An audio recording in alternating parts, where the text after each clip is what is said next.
میرے محترم بزرگوں، دوستوں، عزیزوں، سب سے پہلے جاننا چاہیے کہ ذکر کیا ہے، اس کی حقیقت کیا ہے۔ ذکر کیا ہے، اس کی حقیقت کیا ہے۔ اللہ نے قرآن میں ذکر کسے کہا ہے اور ہم ذکر کسے سمجھتے ہیں؟ اللہ نے قرآن میں ذکر کسے کہا ہے، ہم ذکر کسے سمجھتے ہیں؟ حدیث میں ذکر کسے کہا گیا ہے، ہم ذکر کسے سمجھتے ہیں؟ سب سے پہلے جاننا چاہیے کہ ذکر کا جہاں حکم آیا ہے وہاں اس سے کیا مراد لیا گیا ہے۔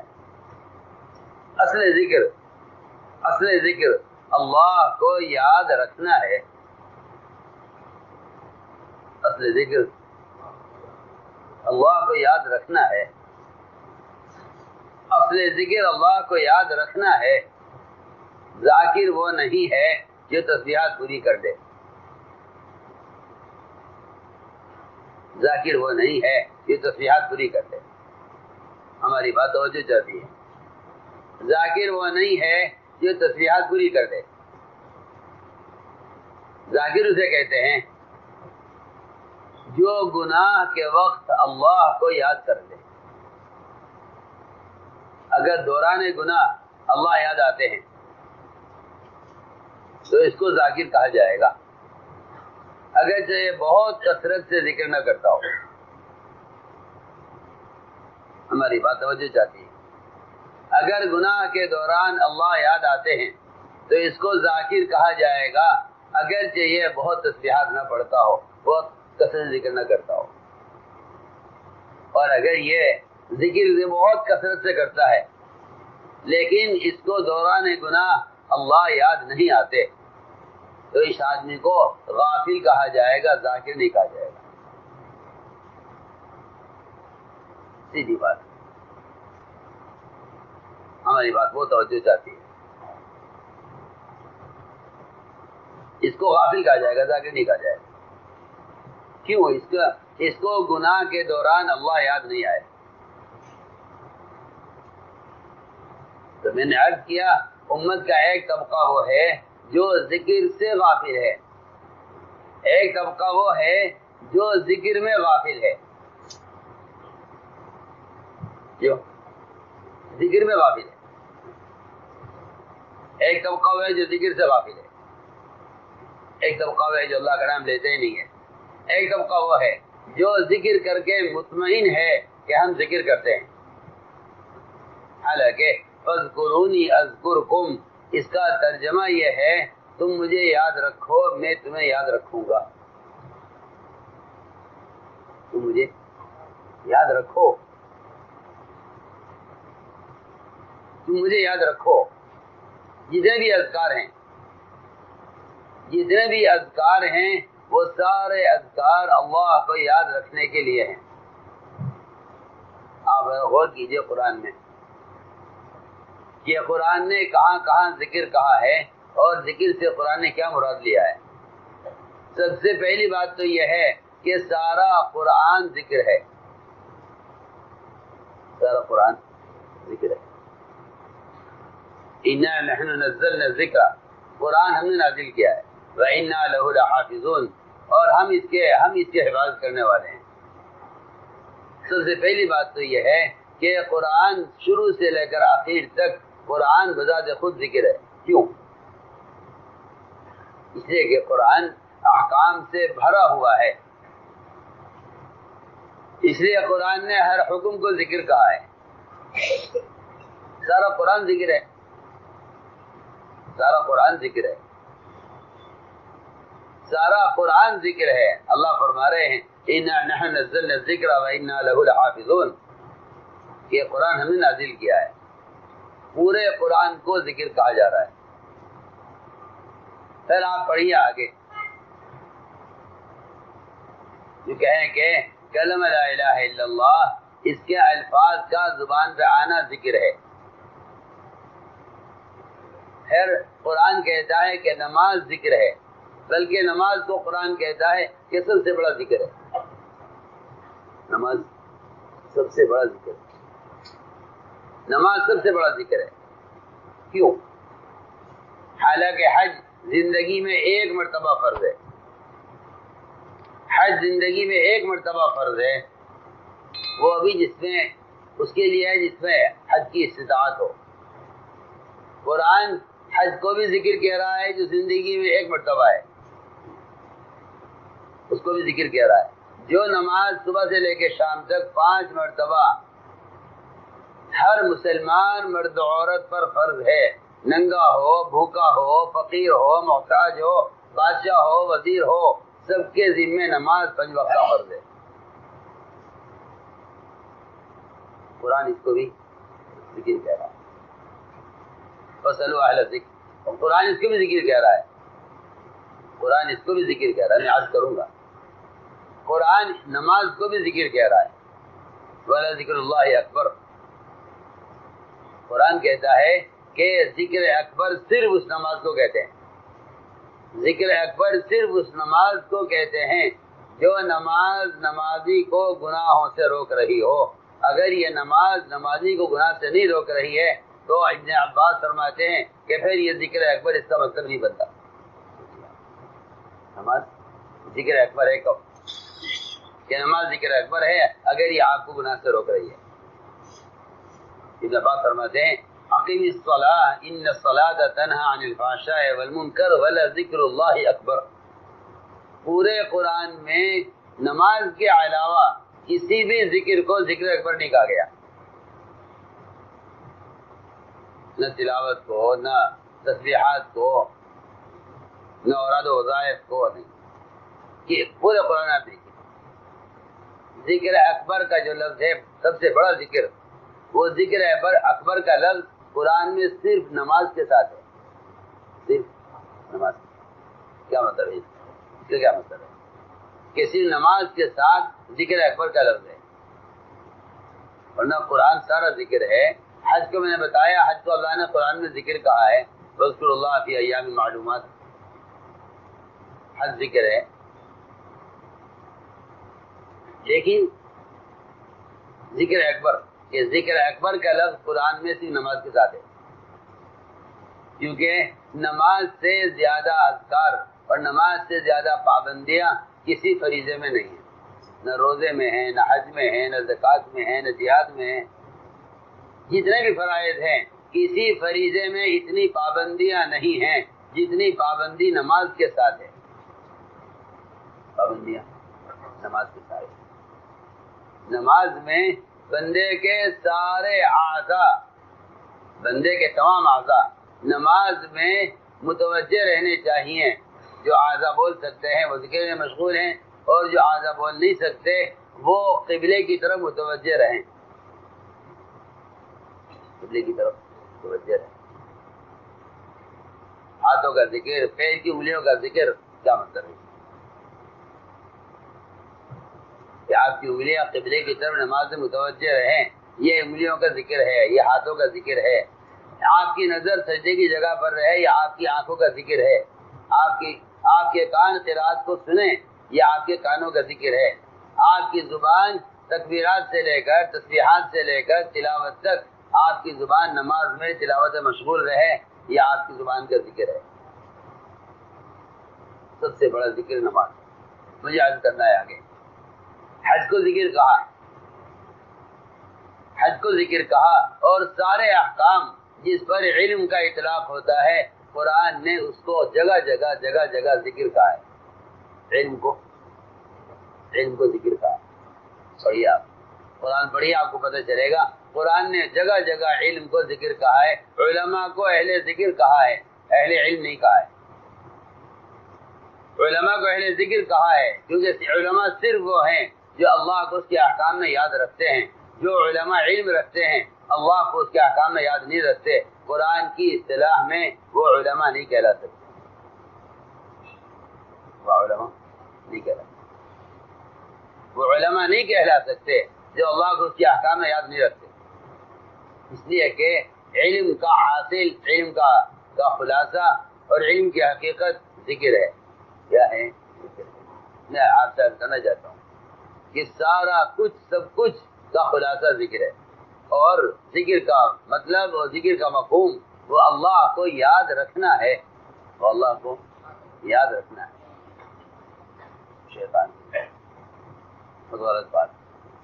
اللہ کو یاد رکھنا ہے, اللہ کو یاد رکھنا ہے. یاد کرنا ذکر نہیں ہے, یاد رکھنا ذکر ہے.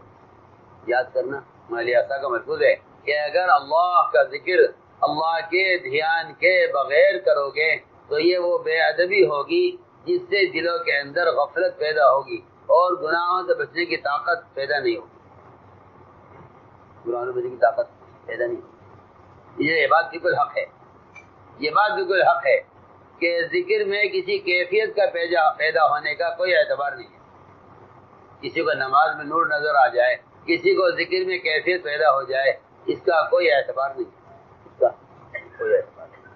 ہماری بات توجہ سننا بہت, کوئی اعتبار نہیں. نماز کے دوران اگر اللہ تعالیٰ کا دھیان آ رہا ہے, نماز کے دوران اگر اللہ کا دھیان آ رہا ہے تو یہ کوئی کمال کی بات نہیں ہے, یہ کوئی کمال کی بات نہیں. ہم آپ سے ایک سوال کرتے ہیں, ہمارے سوال کا جواب دو. ایک شخص نے وکیل سے وقت لیا ہے اپنا مقدمہ سنانے کے لیے, ایک بیمار نے ڈاکٹر سے وقت لیا ہے اپنا مرض بتانے کے لیے, ایک شخص نے کسی وزیر سے وقت لیا ہے اپنی کسی حاجت اور ضرورت کے متعلق بات کرنے کے لیے. آپ مجھے بتائیے کیا یہ وکیل سے ملاقات یا ڈاکٹر سے ملاقات یا وزیر سے ملاقات ان کے دھیان کے بغیر کر لیں گے؟ آپ سوچیے بھی کیا کہہ رہا ہوں. کیا یہ ان سے ملاقات ان کے دھیان کے بغیر کر لیں گے؟ آپ کہہ سکتے ہیں کہ جی میں تو ڈاکٹر سے ملاقات کر کے آیا ہوں مگر مجھے ملاقات کے دوران ڈاکٹر کا دھیان نہیں رہا, کیا اس نے کیا کہا, میں نے کیا کہا, مجھے دھیان نہیں. آپ کو پاگل کہیں گے. بہت اہم بات کر رہا ہوں. اگر ڈاکٹر سے وکیل سے ملاقات کے دوران آپ کو ان کا دھیان نہیں ہے, اس کو آپ کہتے ہیں ایسا نہیں ہو سکتا, تو میں پوچھتا ہوں کہ نماز مومن کی معراج ہے, اس میں اگر اللہ کا دھیان آ گیا تو کون سی کمال کی بات ہے, تو کون سی کمال کی بات ہے. نماز کا کمال یہ نہیں ہے, نماز کا کمال یہ نہیں ہے کہ آپ کو نماز کے دوران اللہ کا دھیان آ جائے. ذکر کا کمال یہ نہیں ہے کہ آپ کو دوران ذکر اللہ کا دھیان آئی ہے تو آنا ہی چاہیے, یہ تو آنی چاہیے. ایسا کیسے ہو سکتا ہے آپ کسی سے ملاقات کریں اور آپ کو ملاقات کے دوران اس شخص کا دھیان نہ رہے جس سے آپ ملاقات کے لیے آئے ہیں؟ آپ سوچیے نا میں کیا کہہ رہا ہوں. آپ چل کر جائیں کسی ڈاکٹر کی کلینک پر یا کسی وکیل کے دفتر میں, آپ چل کر جائیں اس سے ملاقات کے لیے اور آپ یہ کہیں مجھے تو وکیل کا دھیان نہیں رہا. جی ہاں سوچیے, ایسا ممکن ہے؟ میں کچھ سے سوال کر رہا ہوں. سر یہ کیا کمال ہے کہ آپ کو نماز میں اللہ کا دھیان آ جائے؟ ہم یاد کرنا چاہتے ہیں کہ نماز میں اللہ کا دھیان آنا کمال نہیں ہے. یہ تو ہونا ہی چاہیے, یہ تو ہونا ہی چاہیے, یہ تو ہونا ہی چاہیے, ورنہ کتنا بے ادب ہوگا وہ شخص اور کتنا غافل ہوگا وہ شخص جو ڈاکٹر سے وقت لے مگر اس کو ڈاکٹر سے ملاقات کے درمیان ڈاکٹر کا دھیان نہیں ہے. وہ کیا کہہ رہا ہے, ڈاکٹر کیا بول رہا ہے, مجھے تو دھیان نہیں رہا کیا کہہ رہا ہے. ایسا کیسے ہو سکتا ہے؟ آپ نے کوشش کر کے وقت لیا ہے اور آپ پریشان ہیں اپنے امراض کے لیے, آپ پریشان ہیں اپنے امراض کے لیے اور آپ یہ کہتے ہیں کہ مجھے ڈاکٹر کا کوئی دھیان نہیں ہے. سوچیے آپ. تو میں کہنا چاہتا ہوں کہ نماز کے دوران اللہ کا دھیان آ جانا کوئی کمال نہیں ہے اور ذکر کے دوران اللہ کا دھیان آ جانا کوئی کمال نہیں. ذکر کا جو کمال ہے وہ گناہ کے وقت اللہ کا یاد آنا ہے. گناہ کے وقت اللہ کا یاد آنا. کیا گناہ کے وقت اللہ کو یاد آئے؟ قرآن یہ کہتا ہے کہ اصل ذاکر وہ ہیں جنہیں گناہ کے دوران اللہ یاد آ جائے. ان الذين اتقوا اذا مسهم طائف من الشيطان تذكروا, کہ ذکر اور تقوی والے وہ لوگ ہیں اور اللہ کو یاد رکھنا اس کو کہتے ہیں کہ اللہ تعالیٰ آپ کو گناہ کے دوران یاد آئیں. اللہ آپ کو گناہ کے دوران یاد آئے, اللہ آپ کو گناہ کے دوران یاد آئے تو کہا جائے گا کہ ہاں آپ ذکر کی حقیقت پر ہیں. تو میرا مقصد عرض کرنے کا یہ ہے کہ ساری تسبیحات, ساری تلاوت, ساری نماز, سارے جتنے بھی عبادات کی لائن کے احکام ہیں, عبادات کی لائن کے جتنے احکام ہیں وہ بندے کو اطاعت پر لانے کے لیے ہیں. آپ عبادت کرنے کو اطاعت سمجھ رہے ہیں, میں کچھ کہہ رہا ہوں, میری بات توجہ چاہتی ہے بہت زیادہ. آپ عبادت کرنے کو اطاعت کہہ رہے ہیں، میں کہہ رہا ہوں کہ عبادات تو اطاعت پر لانے کا ذریعہ ہیں۔ عبادات، میری بات تو توجہ سے، عبادات اطاعت پر لانے کا ذریعہ ہے۔ آپ کی عبادت مقبول ہے یا نہیں، اور آپ کی عبادت میں حقیقت ہے یا نہیں، اس کا فیصلہ عبادت کرنے سے نہیں ہوگا۔ ہماری بات بہت توجہ چاہتی ہے۔ آپ نماز پڑھتے ہیں، آپ پر فرض ہے، آپ روزہ رکھیں، آپ پر فرض ہے، آپ زکوٰۃ دیں، آپ پر فرض ہے، آپ حج کریں، آپ پر فرض ہے۔ ان فرائض کا ادا کرنا یہ اطاعت کا کمال نہیں ہے۔ ان فرائض کے ادا کرنے سے بندہ گناہوں سے بچا یا نہیں بچا؟ اگر ہم کوئی حکم اس سب سے بہتر عبادت کرنے والے کے لیے ہم کوئی حکم لے آئیں کہ آپ کو اب یوں کرنا ہے، اگر آج یہ کہتے ہیں کہ نہیں جی میں جو کر رہا ہوں وہ میرے لیے کافی ہے، اس کا مطلب یہ ہے کہ آپ کی اب تک کی عبادت سے آپ کے اندر اطاعت کا کمال پیدا نہیں ہوا۔ میں بہت اہم بات کہہ رہا ہوں، میں آپ کی مثال دیتا ہوں، میں آپ کو اس کی مثال عرض کرتا ہوں۔ ابلیس عبادت میں سب سے آگے تھا، تمام ملائکہ سے آگے، علم میں بھی سب سے آگے، عبادت میں سب سے آگے۔ اللہ تعالیٰ نے دیکھنا چاہا کہ یہ اب تک کی عبادت سے، اس کے اندر اب تک کی عبادت سے اطاعت کی قوت کتنی پیدا ہوئی۔ ہاں، یہ کہ نماز نہیں چھوڑی، یہ اطاعت کرنے والے ہیں، حالانکہ نماز کا چھوڑنا تو کفر ہے۔ اگر نماز پڑھ رہا ہے تو مسلمان ہی تو ہوا نا، کیا میں کیسے سمجھاؤں؟ اب اگر نماز پڑھ رہا ہے تو کفر کے دائرے سے باہر ہی تو نکلا ہے کہ نماز کو چھوڑنا کفر ہے۔ ہم کچھ اور کہہ رہے ہیں، ہم کہہ رہے ہیں کہ نماز کے چھوڑنے کا تو، مسلمان کے نماز چھوڑنے کا تو امکان ہی نہیں ہے۔ اطاعت کا کمال یہ نہیں کہ آپ نماز پڑھتے ہیں، اطاعت کا کمال یہ ہے کہ اگر ہم کوئی حکم آپ کو اگلا دیں تو آپ کی نماز کیا آپ تک اس قابل ہو یا نہیں کہ یہ آپ سے اگلا حکم پورا کرا دے۔ چنانچہ اللہ تعالیٰ نے حکم دیا ملائکہ کو آدم کو سجدہ کرنے کا، سب نے سجدہ کیا سوائے ابلیس، سب نے سجدہ کیا سوائے ابلیس کے، سب نے سجدہ کیا۔ اس نے کہا نہیں میں سجدہ نہیں کروں گا۔ کہیں کہ اگر مسلمان کا عمل اور اس کی عبادت اور اس کا ذکر اور اس کی تلاوت اس میں تواضع پیدا کر رہی ہے تو یہ ترقی کر رہا ہے اطاعت، اور اگر یہ ساری عبادات، یہ سارے اعمال اس کے اندر کبر پیدا کر رہے ہیں اور فخر پیدا کر رہے ہیں تو یہ اگلے کسی ایک حکم کا ایسا انکار کر دے گا کہ جس سے اس کا پچھلا سارا کیا برباد ہو جائے گا۔ آپ سنیے، ابلیس کا پچھلا سارا برباد ہو گیا۔ ٹھیک ہے، اتنا نہیں ہوا کہ چلیے اگر آپ آدم کو سجدہ نہیں کرتے کوئی حرج نہیں، آپ مجھے سجدہ کرتے رہیے، اللہ نے یہ نہیں فرمایا۔ ہم کچھ کہہ رہے ہیں ابلیس کی عبادت کمال نہیں ہے، کمال یہ ہوتا کہ آپ اس امر کو پورا کر دیتے جو ہم نے دیا ہے۔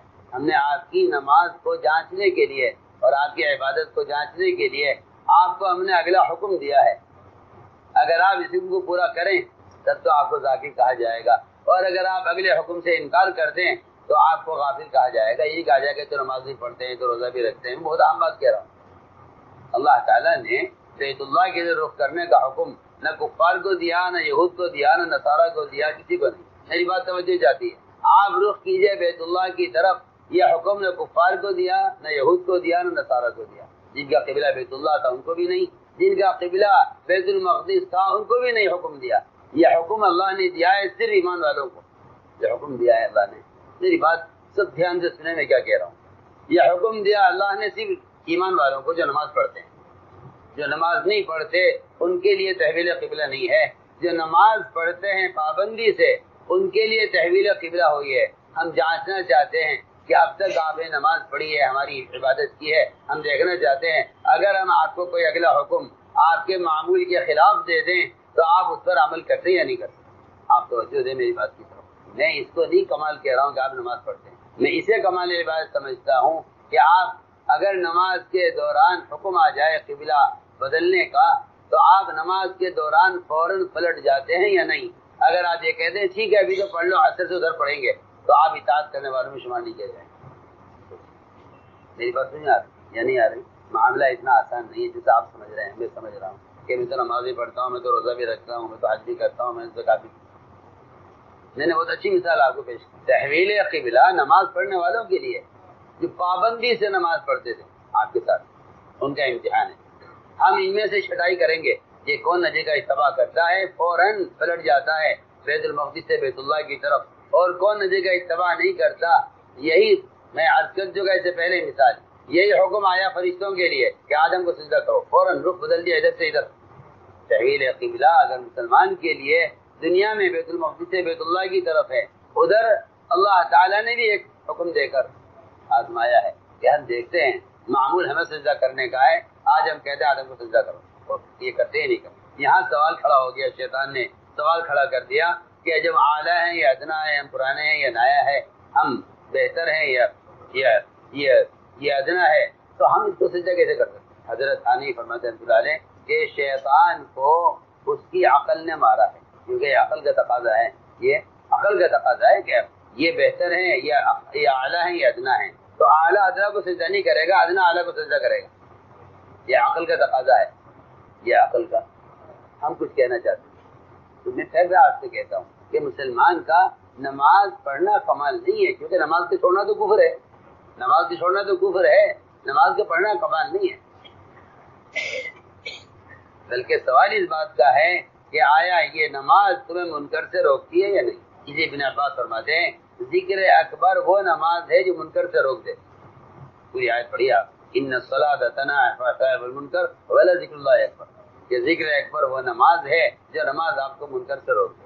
اگر آپ منکر سے باز نہیں آتے تو آپ کی نماز قائم نہیں ہے، آپ کی نماز قائم، نماز کا قائم ہونا نماز پڑھنے کو نہیں کہتے۔ ہائے میں کس طرح سمجھاؤں آپ کو بات، نماز کا پڑھنا نماز کا قائم ہونا نہیں، نماز کا پڑھنا قائم ہونا نہیں، نماز کا پڑھنا نماز کا قائم ہونا نہیں ہے۔ نماز کی قرآن کی اصطلاح میں نماز کا قائم کرنا صرف یہ ہے کہ یہ نماز آپ کو منکر سے روک دے۔ جیسا فرماتے تھے کہ سب سے بڑا ذکر نماز ہے، اس میں یہ دیکھا جائے گا اگر ظہر عصر کے درمیان کوئی گناہ مسلمان سے ہوا ہے تو اس کا مطلب یہ ہے کہ اس کے ظہر کی نماز قابل قبول نہیں تھی۔ سچی بات، ظہر کی نماز قابل قبول نہیں، کیونکہ یہ بات حق ہے کہ بندے کا جو عمل اللہ کے یہاں قابل قبول ہوتا ہے، اس عمل کے بعد اس سے بہتر عمل کی توفیق بھی ہوتی ہے، اور وہ عمل اس کو منکرات سے روک بھی دیتا ہے۔ لوگ پوچھتے ہیں قبولیت کی کیا علامت ہے، ہم کہتے ہیں قبولیت کی علامت تو اتنی آسان ہے، میں آپ سے عرض کرتا ہوں، آپ اگر کوئی رجسٹری خط بھیجتے ہیں ڈاک سے، تو جس کو آپ بھیجتے ہیں خط، اس کی طرف سے ایک کاغذ آتا ہے، اس پر ان صاحب کے دستخط ہوتے ہیں، ڈاکیہ دے کے جاتا ہے آپ کو کہ آپ کا خط پہنچ گیا ہے۔ میں اچھی مثال دے رہا ہوں، آپ کا خط پہنچ گیا، آپ کو یقین ہے کہ دیکھیے فلاں صاحب نے جواب دے دیا کہ ہاں خط مل گیا ہے۔ ہم کہتے ہیں جس طرح ایک کسی ملک میں آپ خط بھیجیں اور وہاں سے جواب آئے کہ خط پہنچ گیا ہے، آپ کو یقین ہو جاتا ہے۔ میں کہتا ہوں اس سے بھی زیادہ مسلمان کو اللہ کے یہاں اپنے عمل کے قبول ہونے کا یقین ہونا چاہیے، بشرط یہ کہ وہاں سے کوئی جواب آئے، وہاں سے کوئی آتا مثال دی، وہاں سے کوئی جواب آئے۔ یہ جواب کیا آئے گا؟ کہ وہاں سے جواب ہی آئے گا کہ اگر آپ اس نماز سے اگلی نماز کے دوران آپ کا وقت دیکھا جائے گا کیسے گزرا ہے، اگر دو نمازوں کے درمیان کا وقت اللہ کی یاد میں گزرا ہے، اللہ کی یاد کا مطلب میں اس کو نہیں سمجھتا صرف کہ آپ اس درمیان قرآن پڑھتے رہے، ذکر کرتے رہے، میں کہتا ہوں اس درمیان میں اگر آپ نے لوگوں کے حقوق مارے ہیں تو نماز آپ کی قابل قبول نہیں، اور اگر آپ نے اس درمیان میں نامحرم کو دیکھا ہے تو نماز قابل قبول نہیں ہے، آپ نے اس درمیان میں اگر اللہ کا حکم توڑا ہے تو آپ کی نماز قابل قبول نہیں ہے، کیونکہ منکر سے معروف روکتا ہے، منکر سے نہیں روکتا، منکر سے نہیں روکتا، منکر سے نہیں روکتا، معروف منکر سے روکتا ہے۔ نماز ذکر اکبر جب ہے جب یہ نماز آپ کو منکر سے روک دے، نماز آپ کو منکر سے روک دے، یہ نماز آپ کو منکر سے روک دے۔ قرآن کہتا ہے یہ ذکر اکبر ہے، قرآن کہتا ہے یہ ذکر اکبر ہے، یہ نماز ذکر اکبر ہے جو منکر سے روک دے۔ یہاں تک فرماتے ابن عباس دونوں فرماتے ہیں کہ جس شخص کی نماز اس کو منکر سے نہیں روک رہی ہے، اس کی نماز اس کو اللہ سے دور کرتی رہتی ہے۔ اتنا ہی نہیں ہے کہ اگر نماز بگڑی ہے تو چلیے پڑھی تو ہے، کم سے کم پڑھی تو ہے، میں کہتا ہوں کہ پڑھی تو ہے کم سے کم، یہ صرف اتنی بات ہے کہ آپ کافر نہیں ہیں، صرف اتنی سی بات، لیکن کفر اسلام کے درمیان نماز کا فرق ہے، ورنہ نماز کو چھوڑنے والا مرتد ہے۔ بعض کے یہاں قتل کر دیا جائے، بعض کہتے ہیں قید کر دیا جائے نماز چھوڑنے والے کو، عمر قید، امام حنیفہ کے یہاں عمر قید ہے نماز چھوڑنے والے کے لیے، عمر قید آپ جانتے ہیں عمر قید کس کے لیے ہوتی ہے؟ ساری زندگی قید میں رہے. عمر قید ہے تاریک صلاۃ کے لیے. بعض کہتے ہیں مرتد ہے تاریک صلاۃ، اس کو قتل کر دیا جائے. سوال اس کا نہیں ہے کہ نماز پڑھنے والے نماز پڑھ رہے ہیں، سوال اس کا ہے کہ ان کی نماز کا نماز سے باہر کی زندگی پر کیا اثر پڑا. تو ہم عرض کرنا چاہتے ہیں کہ آپ قرآن میں غور کیجئے ذکر کو کہ ذکر کیا ہے. تو قرآن نماز کو ذکر کہہ رہا ہے، کلمے کو ذکر کہہ رہا ہے، حج کو ذکر کہہ رہا ہے، علم کو ذکر کہہ رہا ہے. علم کو سارے اذکار کا خلاصہ اللہ کو یاد رکھنا ہے. سارے اذکار کا خلاصہ اللہ کو یاد رکھنا ہے. سارے اذکار کا خلاصہ اللہ کو یاد رکھنا. میں نے کہا تھا کہ اگر دوران ذکر اللہ کا دھیان پیدا ہو تو یہ کوئی کمال کی بات نہیں، نہ کوئی کمال کی بات ہے، نہ کوئی اطمینان کی چیز ہے. بلکہ اگر کسی کو ذکر کے دوران کوئی کیفیت پیدا ہو جائے اور کوئی نور نظر آ جائے تو اس کا بھی کوئی اعتبار نہیں، اس کا کوئی اعتبار. حضرت تھانوی رحمۃ اللہ علیہ کو ایک صاحب نے آ کر بتلایا اور اس کے مرید تھے، حضرت سے بیعت تھے. کہا حضرت آج تو کمال ہو گئے، آج تو کمال. کیا ہو گیا کہ حضرت آج تو ذکر میں ایسی کیفیت پیدا ہوئی اور ایسی روشنی نظر آئی. حضرت نے فرمایا کہ کوئی گھبرانے کی بات نہیں ہے، دماغ میں خشکی ہو گئی ہے. دماغ میں آپ وہ تو بڑے خوش بڑے مطمئن تھے، وہ تو بڑے خوش اور مطمئن تھے. فرمایا کوئی گھبرانے کی بات نہیں ہے، دماغ میں خشکی ہو گئی ہے، کچھ دن ذکر روک دو. کچھ دن ذکر روک دو اور صبح کو ننگے پیر ٹھنڈی گھاس پر ٹہلا کرو، ٹھنڈی چیزیں کھاؤ، بادام کا استعمال کرو. یہ سب جیسا ہے کوئی حکیم دماغ کو اس طریقے دیتے ہیں نا. فرمایا کچھ دن میں ٹھیک ہو جاؤ گے، کوئی گھبرانے کی بات نہیں. بیمار ہے یہ نہیں فرمایا ایک دفعہ بھی کہ ماشاء اللہ الحمدللہ تم ذکر میں یہاں تک پہنچ گئے. اس کا کوئی اعتبار نہیں. کیوں؟ اس لیے کہ آپ پڑھیے، قرآن پڑھے، حدیثیں پڑھے. میں کہتا ہوں بے شمار مثالیں ملیں گی اگر تم اس نظر سے قرآن حدیث کے اندر ذکر کو پڑھو. بے شمار مثالیں ملیں گی. ایک صاحب نے امام حنیفہ سے کہا کہ امام صاحب فلاں آدمی ہے جو ذکر کے کمال کو پہنچا ہوا ہے. میں کیا بات ہے اس کے ذکر میں ایسی؟ کہنے لگے جب ذکر کرتا ہے بے ہوش ہو جاتا ہے. فرمایا ایسا نہیں ہو سکتا. ایسا نہیں جی ایسا ہی ہے. فرمایا بلاؤ سے ہمارے پاس. اسے لایا گیا، پوچھا اس سے کیا بات ہے؟ کہ میری کیا بتاؤں میں آپ کو، جب میں اللہ کا نام لیتا ہوں بے ہوش ہو جاتا ہوں. فرمایا یہ اونچی دیوار ہے، اس پہ بیٹھ جاؤ. وہ بہت اونچی دیوار تھی، پتلی. چڑھایا اس کو، بہت بلند دیوار. یہاں بیٹھ جاؤ دیوار پر اور یہاں بیٹھ کے ذکر کرو، ہم دیکھ تم گرتے ہوئے نہیں گرتے، بے ہوش ہوتے ہوئے نہیں. ذکر کیا بیٹھ کے اس نے.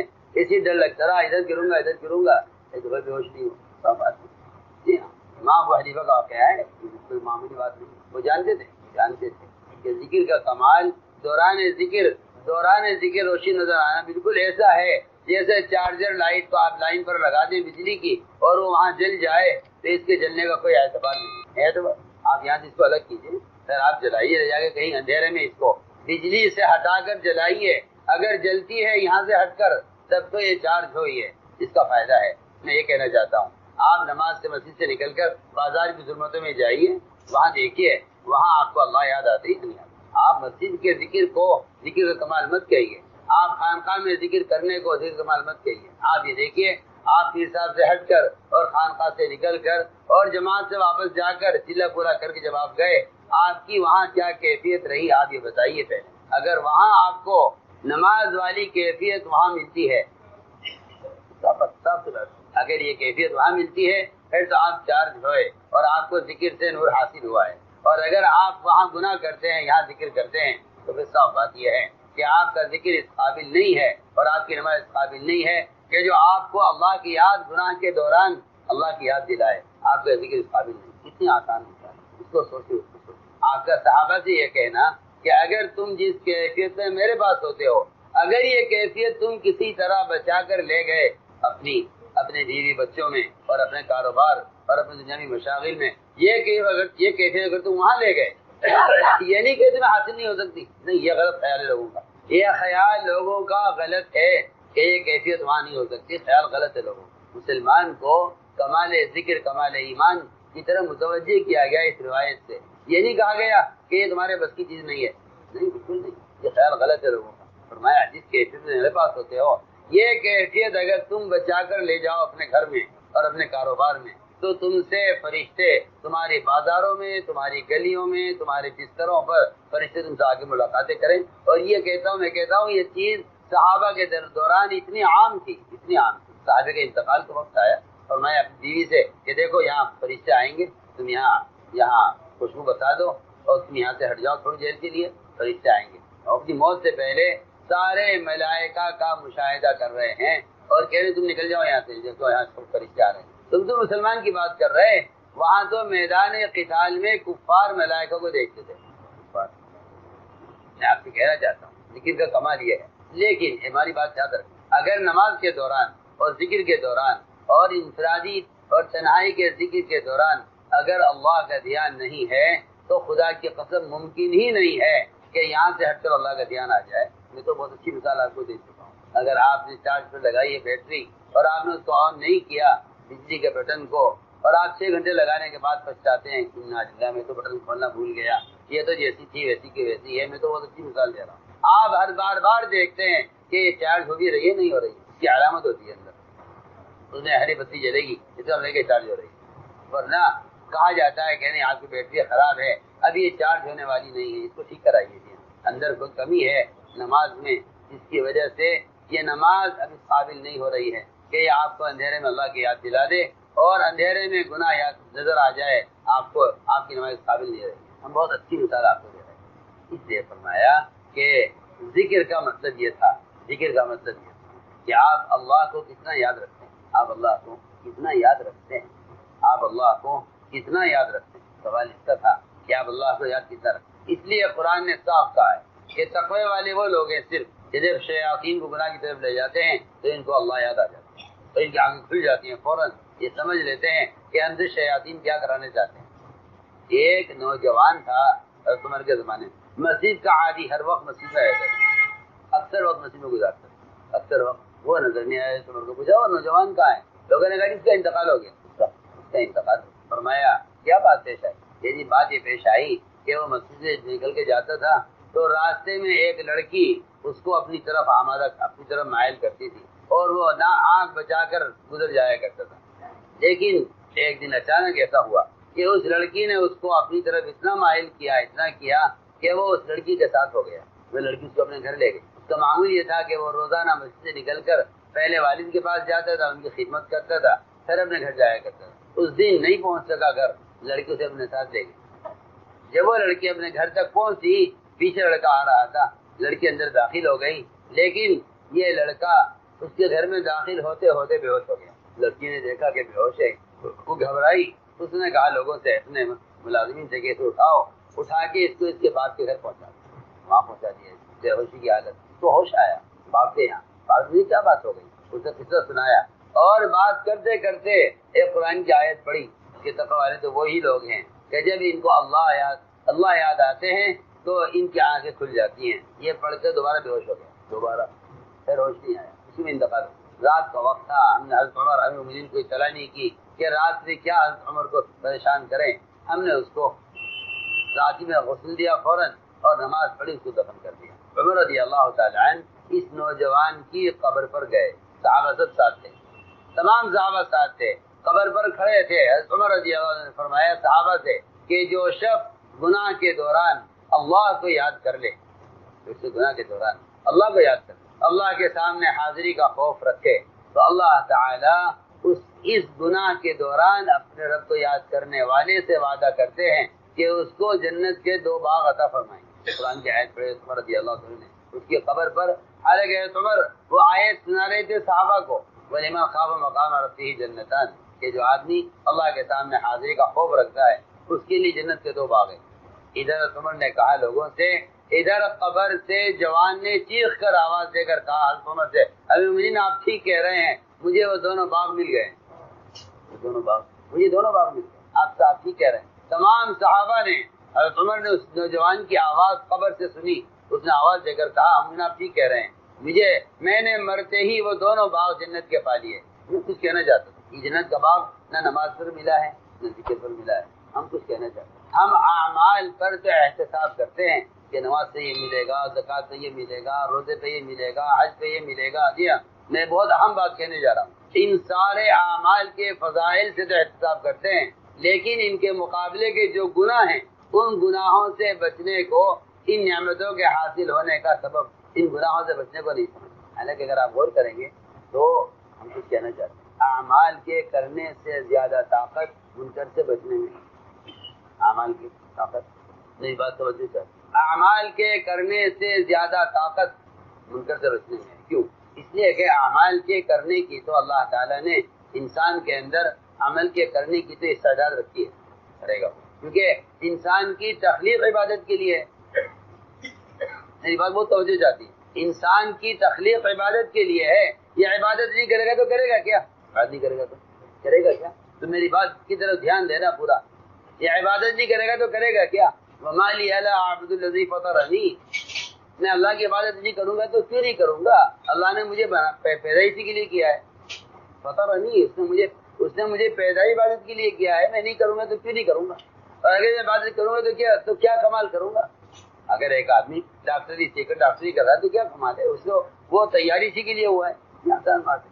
کوئی ڈاکٹر ڈاکٹری کر رہا ہے تو کیا کمال کی بات ہے؟ وہ تیاری اسی کے لیے ہوا ہے۔ اور ہم اس سے اگلی بات کہہ رہے ہیں کہ اللہ نے تجھے پیدا عبادت کے لیے کیا ہے تو عبادت نہیں کرے گا تو کرے گا کیا؟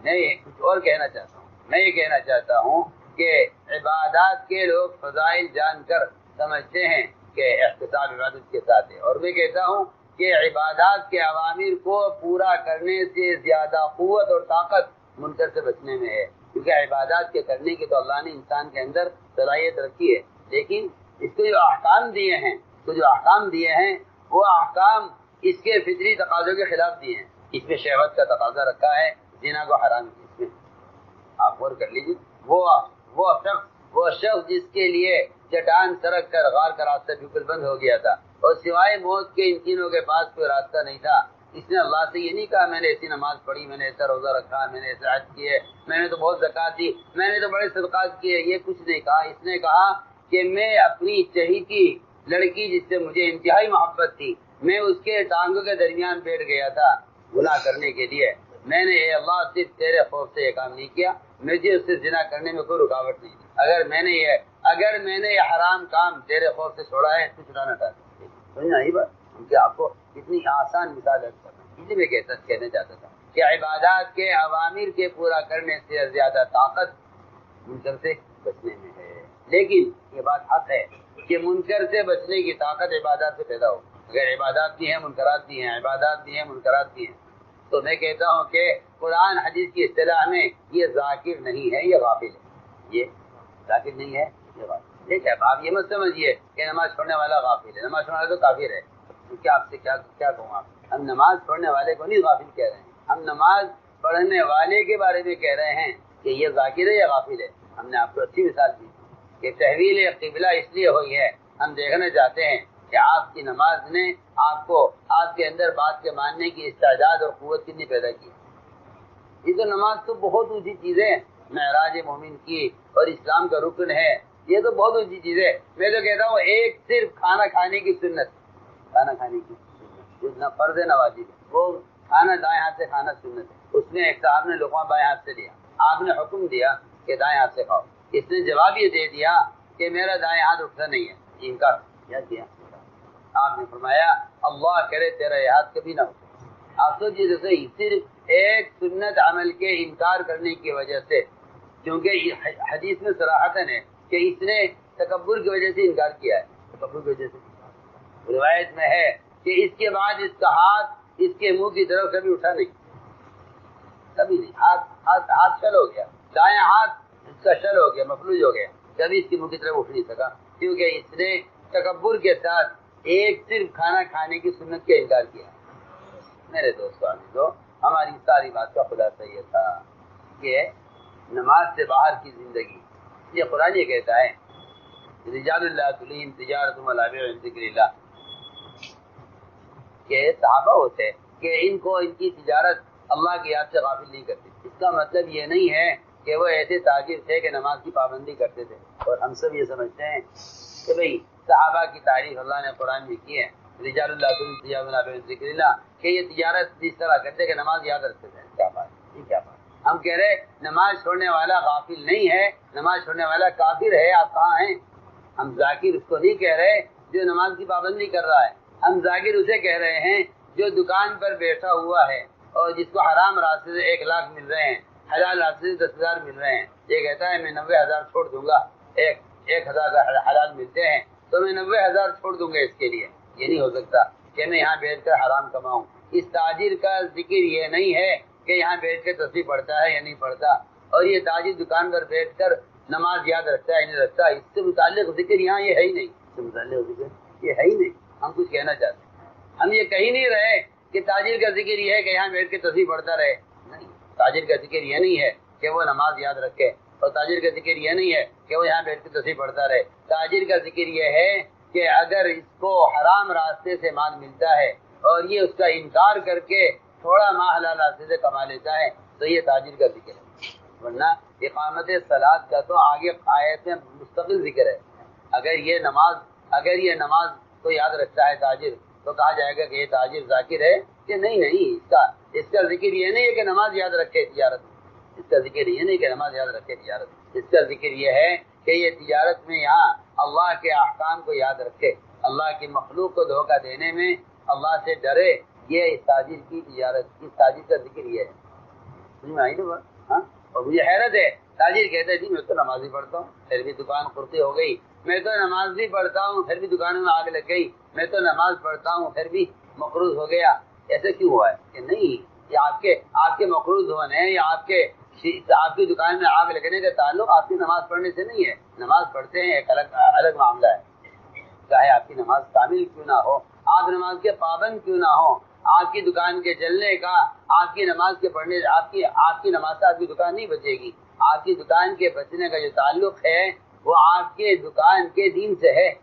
آپ کی دکان کے دین سے ہے. نماز کے دین سے کیا تعلق ہے دکان کا؟ میں تو صاحب سے بات کرتا ہوں، نماز کے دین سے دکان کے دین کا کیا تعلق؟ ہماری بات سمجھ میں آتی. نماز کے دین سے آپ کو ایسے لوگ ملیں گے جن کو ان کی تہجد، ان کی تلاوت، ان کی عبادت، ان کی لمبی لمبی نمازیں وہ انہیں معاملات کی طرف سے ایسا مطمئن کر دیں گی کہ انہیں اپنی عبادات پر فخر ہوگا اور معاملات میں وہ صفر ہوگا. اپنی عبادات پر فخر اور معاملات میں صفر. میری بات یاد رکھنا، میں کچھ کہہ رہا ہوں. عبادات بھی کیا کریں گے؟ فخر، جی ہاں، اور معاملات میں صفر. اور شیطان نے ان کو بڑی تسلی دی ہوئی ہے، ارے تم تو ان سب سے بہتر ہو، تمہاری نماز، تمہاری تہجد. جی ہاں، لوگ کہتے بھی ہیں ارے جی آپ ظاہر کو مت دیکھیے، آپ کو نہیں معلوم ہمارا اللہ کا تعلق کیسا ہے. کہ نہیں، وہ تو صاف نظر آ رہا ہے. جس کا تعلق اللہ سے بگڑے گا اس کا تعلق مخلوق سے بگڑے گا. سب کی بات ایسا ہو ہی نہیں سکتا کہ ایک آدمی عبادات میں کامل ہو اور معاملات میں ناقص. ایسا نہیں ہوتا. جس کی خلوت اللہ کے ساتھ بگڑے گی اس کی جلوت مخلوق کے ساتھ بگڑے گی. جلوت کی بات. جس کی عبادات بگڑے گی اللہ کے ساتھ اس کے معاملات بگڑیں گے مخلوق کے ساتھ. اور شیطان نے بھی یہ تسلی دی ہوئی ہے کہ آپ کی نماز تو ایسی ہے اور آپ کی تلاوت تو ایسی ہے. یہ تو ایسی نماز بھی، یہ تو نماز پڑھتے بھی نہیں ہیں، آپ پڑھتے تو ہیں. اور جتنے حقوق والے ہیں نا ساری نمازیں ایسی لے جائیں گی آخرت میں آپ کی گویا آپ کا اس میں کوئی حصہ ہی نہیں تھا. ہم یہ عرض کرنا چاہتے ہیں کہ تاجر کا ذکر یہ نہیں کہ اس کو نماز یاد آ جائے، اور زنا کرنے والے کا ذکر یہ نہیں کہ وہ نماز پڑھتا ہے. نہیں، زنا کرنے والے کا ذکر یہ ہے کہ اس کو زنا کے دوران اللہ یاد آ جائے.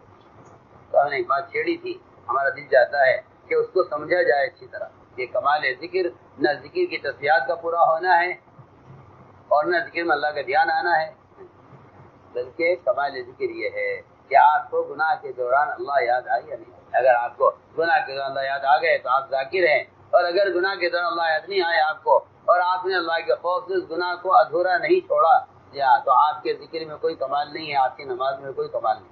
ایسے شخص کو چاہیے کہ وہ اپنے عبادات کے منکرات کو دیکھے. اپنی عبادات کے منکرات، عبادات کی ہماری بات بہت سخت بات ہے. آپ کا تو خیال یہ ہے کہ عبادت معروفات ہیں اور گناہ منکرات ہیں، اور ہم یہ کہہ رہے کہ نہیں، عبادات کے منکرات دیکھو.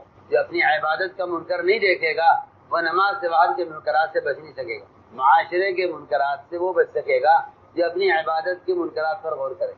ہاں، بہت آسان بات.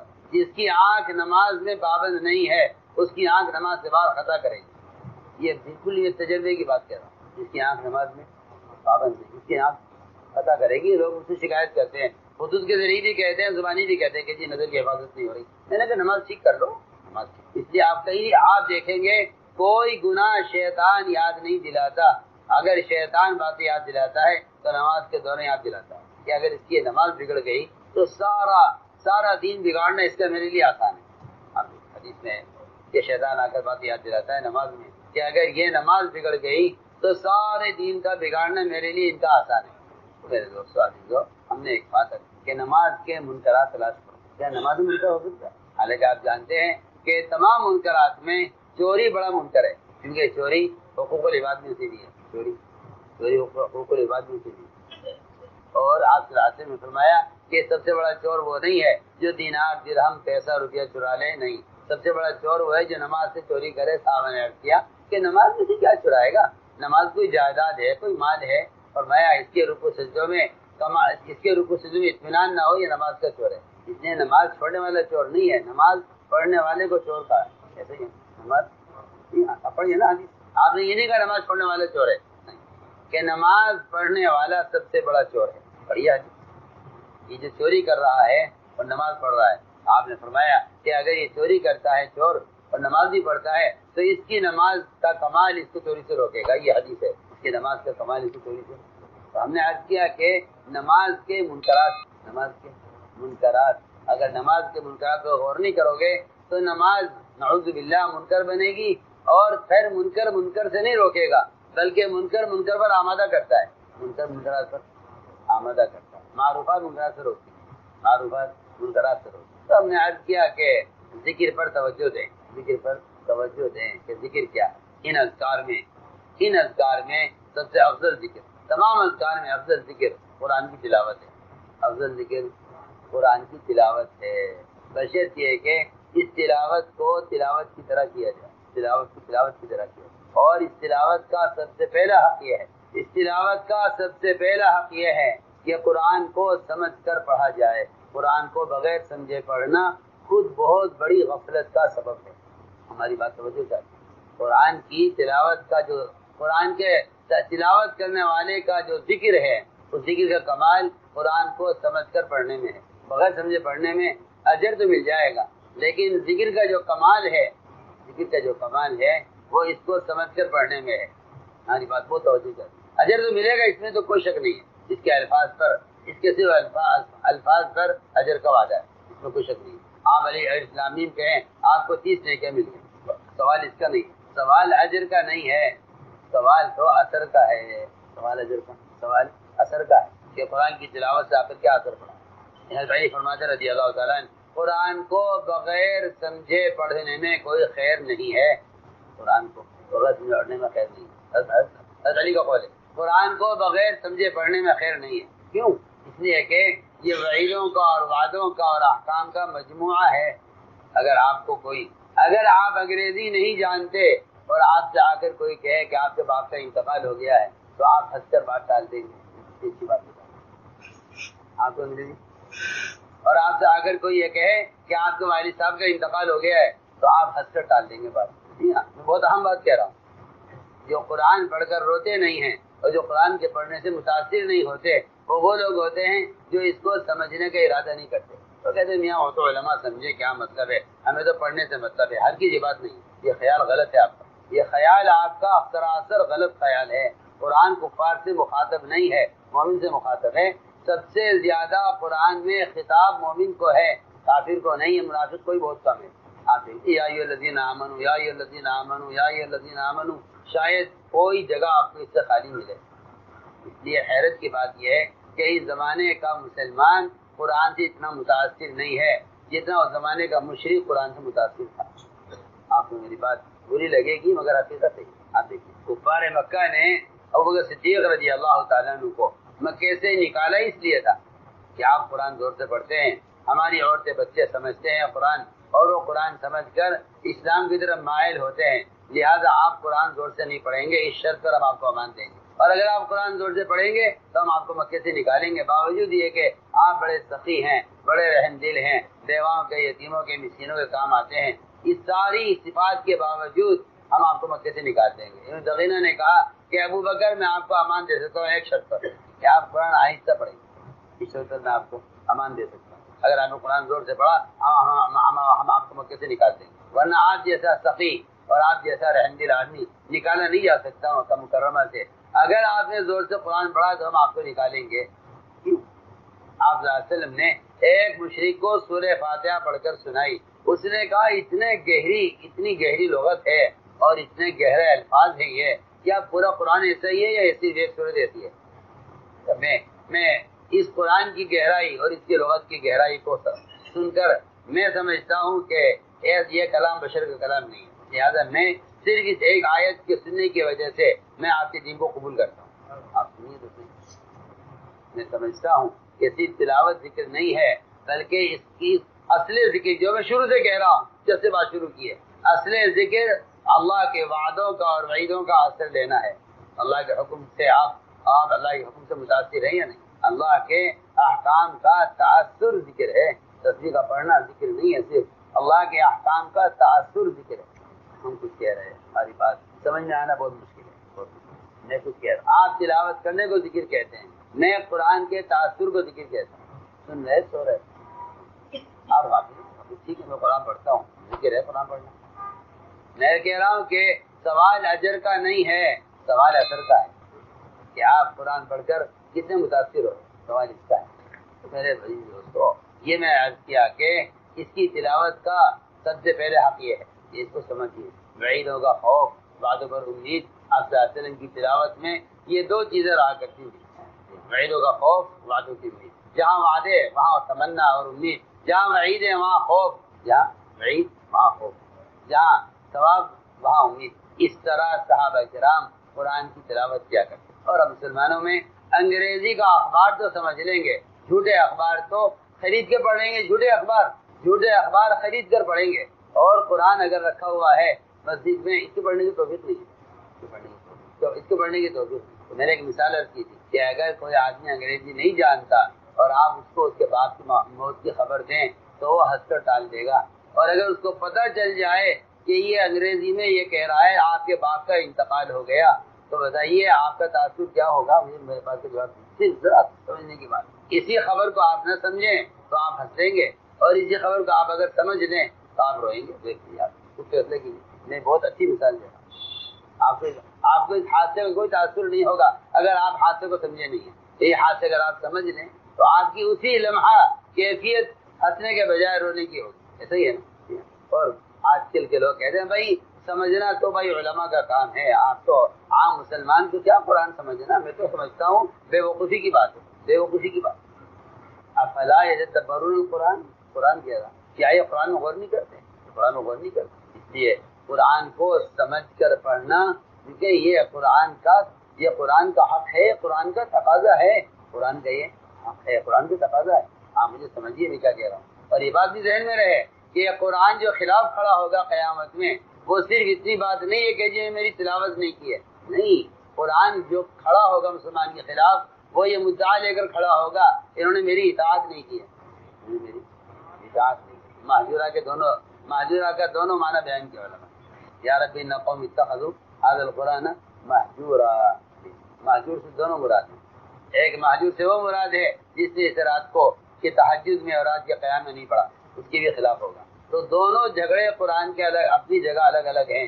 تلاوت نہ کرنے والوں سے الگ لڑے گا، جی ہاں، اور اطاعت نہ کرنے والوں سے الگ لڑے گا. لیکن زیادہ بڑا مقدمہ قرآن کا جو خلاف جائے گا وہ تلاوت کرنے والوں کے خلاف نہیں جائے گا، اس سے زیادہ اطاعت نہ کرنے والوں کے خلاف اس کا مقدمہ جائے گا. پڑھیے قرآن. ہم کچھ کہہ رہے ہیں زیادہ مقابلہ، زیادہ لڑائی قرآن کی تلاوت نہ کرنے والوں سے نہیں ہے، اطاعت نہ کرنے والوں سے. اور موٹی سی بات ہے کہ جو تلاوت ہی نہیں کریں گے وہ اطاعت کیا کریں گے؟ سیدھی بات.